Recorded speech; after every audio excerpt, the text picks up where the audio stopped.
Լոռու մարզի Թումանյանի տարածաշրջանի Չկալով գյուղը սկսել է ձևավորվել 1855 թվականից։ Ինչպես եւ հայկական բոլոր բարեպաշտ գյուղերում, այդտեղ էլ չնայած գյուղաբնակների սակավ թվին շուտով կառուցվել է մատուռ։ Իսկ 1862 թվականին, երբ բնակչության թիվը զգալիորեն ավելացել էր, կառուցվել է գյուղի եկեղեցի։ 1890-ական թվականներին կատարվել են եկեղեցու տանիքի վերանորոգման աշխատանքներ։ Այնուհետև եկեղեցին երբևէ չի նորոգվել։ Ավելին, խորհրդային տարիներին եկեղեցուն քիթ կառուցվել է պահետ, սակայն գյուղի բնակչության բարեպաշտության շնորհիվ եկեղեցին որպես պահետ ի տարբերություն այն ժամանակվա շատ եկեղեցիների չի ծառայել։ Չնայած գյուղում գործող եկեղեցի առ այսօր չկա, այնուամենայնիվ Գուգարած թեմի քահանաները հաճախակ են այցելում գյուղ եւ հոգեվոր սպասավորություն կատարում։ Շատ խիստ անհրաժեշտ է, որ միևնույն ժամանակ եւ գովելի է, որ հաճախ տվյալ գյուղերից եւ համայնքներից մարդիկ են գտնվում, ովքեր գումարներ ունեն տրամադրելու, իսկապես իրենց եկեղեցիները վերականգնելու առումով։ Սա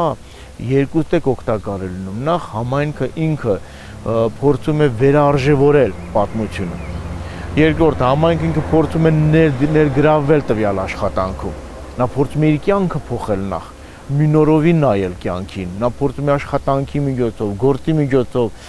ներգրավված աշխատանքի միջոցով, հատկապես այդ աշխատանքը վերաբերում է եկեղեցաշինությանը։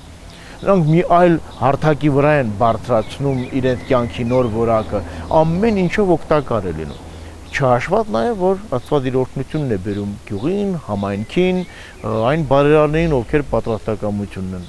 այդ գործերում ներգրավելու։ Իհարկե այդտեղ այլևս ես չեմ մանրամասնում այն անհրաժեշտությունները, որոնք երբևիցե պարտավոր ենք պահելու,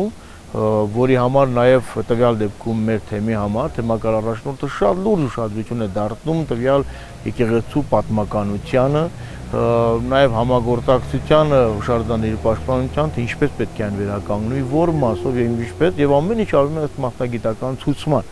Սա իր հերթին։ Ինչու՞ չէ նաև համայնքներ, ուր չկան ընդհանրապես եկեղեցիներ, այսինքն հետ խորհրդային տարիներից ստեղծված համայնքներ են կամ թաղամասեր են, ուր չկան եկեղեցիների շենքեր, եւ այդտեղ առավելաբար կարեւորում է նոր եկեղեցիների շենքերի կառուցումը, թեկուզ անգամ փոքրիկ մատուռների տեսքով, որովհետեւ նա գլխովին փոխում է մթնոլորտը եւ մարդկանց մեջ մտնում է մի նոր կյանքի մեջ լրջագույն փոփոխություններ կատարելու, հոգեվոր կյանքի մասին մտածելու, քանի որ առանց հոգեվորի երբեք պետք չէ մտածել լավ տնտեսական ապագայի մասին։ Անկախացումից ի վեր գյուղի բնակչությունը ձգտում է, որ եկեղեցին կրկին սկսի գործել, ընդգծելով նաև եկեղեցու հոգեվոր հովի կարիքը։ Հրսանքի կնունքի ժամանակ ունենանք, որ կարենանք մեր ուրախությունն անենք։ Շնորհակալություն Մենտեր Սարեբեգյանից, շնորհակալ ենք, մեծ գործանը մեզ մա, ուրախ ենք, լավ, ոնց որ պետք է։ Սրանի հետո ծնունդ կլի, կնունք կլի, մեր ջուղումը կգան, ոչ թե կտանեն կիրովական, այլ մեր ջուղումը, ոնց որ պետք է, թագու պսակը մեր ջուղումը կլի։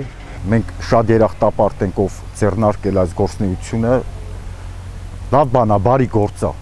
Որոշակի ժամանակ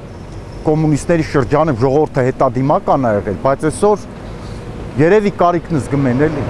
Լոռու մարզի Չկալով գյուղի 1862 թվականին կառուցված եկեղեցու տանիքը, որն իրենից ներկայացնում է երկթեք կտուր, այժմ ծածկված է կղմինդրով եւ ազբուշիֆերներով։ Ժամանակի եւ բնական ազդեցությունների հետևանքով ֆիզիկապես մաշվել եւ քայքայվել է։ Տանիքի որոշ հատվածներում առաջացել են ջաքեր, բացվածքներ եւ անցքեր, որոնցից անձրևած ջրերը ներս են անցնում, քայքայում պատերը, ողողում եկեղեցու սրահը։ Գյուղի բնակչության անհանգստությունը եկեղեցու վիճակի վատ տարածումը կանխելու համար տանիքի վնասված հատվածների նորոգում կատարելն է։ Վերջը սրբատեղի է, բոլորն էլ հավատքը այսօր բոլորս էլ ունենք, բոլորս էլ գալիս ենք մեր այսպես ասած աղոթք անում։ Հատկանշական է այն փաստը, որ ինչպես եւ այլուր Հայաստանում բնակչության գերիշխող մասն իրենց անվանականորեն համարում է հայաստանյան առաքելական Սուրբ եկեղեցու հետևորդներ։ Ծանոթ լինելով գյուղաբնակների բարձրացած խնդիրներին եկեղեցու աջակցելու պատրաստակամություն է հայտնել ազգային ժողովի падգամավոր Կարեն Սարիբեկյանը։ Համայնքի եկեղեցու խնդրի մասին միշտ էլ տեղյակ է եղել մեր падգամավորը, քանի որ սա մեր համայնքն է եղել, իր կապն էլ մշտական է եղել համայնքների եւ ընտրողների հետ։ Հենց որ դրա մասին ոչ թե նոր է իմացել, այդ տեղյակ է եղել, ուղղակի ժամանակը հասունացել է եւ արդեն երրորդ եկեղեցին է, որ ինքը վերականգնում է, մեր հարգարժան Կարեն Սարեբեկյանը։ Դա համարում ենք բնական։ Ես մենակ մի բառով կարող եմ ասել, որ դա դա իր հոգու կանչն է։ Ուրիշ ոչ մի բան չի կարելի ավել, պետք է չի ավելացնել։ Եթե մարդը իր հոգում եւ ինքը տենց այդ բան զգում է դա երևակայ ոչ մեկն էլ չի կարող բացատրել։ Դա իր հոգու կանչն է։ Սարբեկյանը մեր փոքր եւ մեծ համայնք ասած հասկացողություն չկա, որտեւ նույն փոքր համայնքում էլ են ապրում, էլի մեր ժողովուրդն է, մեր հայ ժողովուրդն է։ Եկեղեցին միանշանակ համախմբում է, հավատքն է, որը որ այդ հավատքը տարիներով, դարերով եկել է եւ մենք այսօր եթե մենք կանք գոյություն ունենք որպես հայ ժողովուրդ, այդ հավատքի շնորհիվ է։ Մեծ որ բացի դրանից էլ համայնքի ժողովուրդն էլա ցանկացել, որ իրոք ունենան եկեղեցի, որտեղ կատարեն իրանք կնունքը, ծնունդը, դա բնական է։ Սա